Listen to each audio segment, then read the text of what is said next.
Do you have the dream on your heart of traveling around the world with your family? Maybe you do and maybe you don't.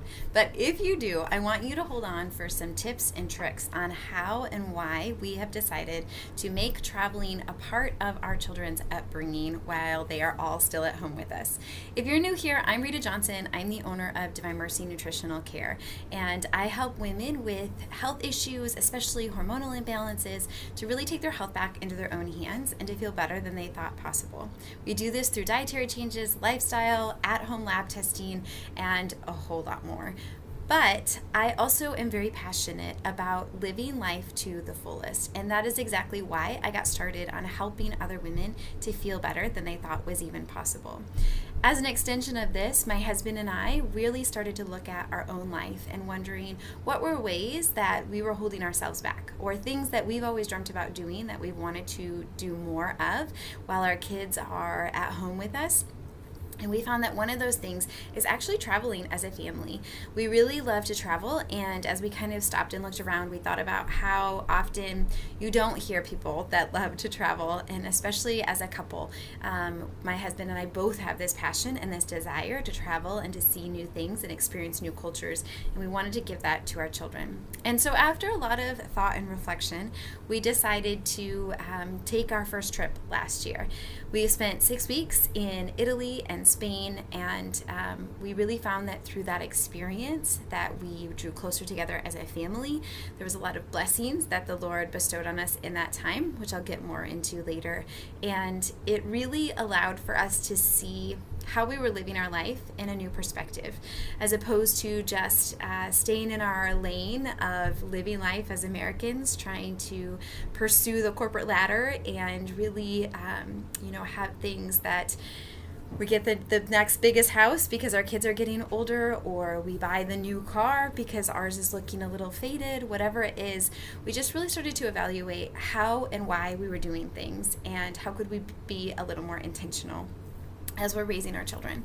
We were already homeschooling. We were already doing things that we had gone against the grain, so to speak, and traveling just ended up being one more part of those. So I really want to launch into some things that we've learned, and I will go into some itinerary things that we have done that I would highly recommend if you decide you want to embark on your first journey as a family, but also some ways that we have done this much more affordably than people often think when we tell them that we have taken our family of 7 abroad several times. I hope you're ready to join me on this journey. A lot of times when people see me after a big trip, they say, How do you do that? And I really just want to get into the how and the why, and help people to understand that this is something that is achievable.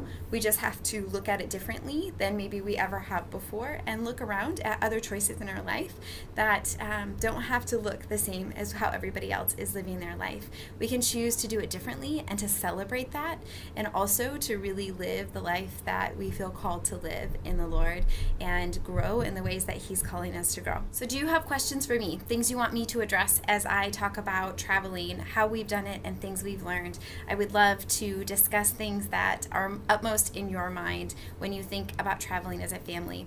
Before we sign off today, I just want to talk about the why. Oftentimes people will say things like, well, why would you take little ones? Because they're not going to remember it anyway. And I just want to say that even if they don't remember it, you will. And there are things that they remember in ways that they're shaped and changed, and they're not even aware of them. For example, I have a 3-year-old that we took with us to Portugal, and she has a very broad palette, and I do credit a lot of that to our travels. But she also likes to do this thing where when she's playing pretend, she'll speak in her own language.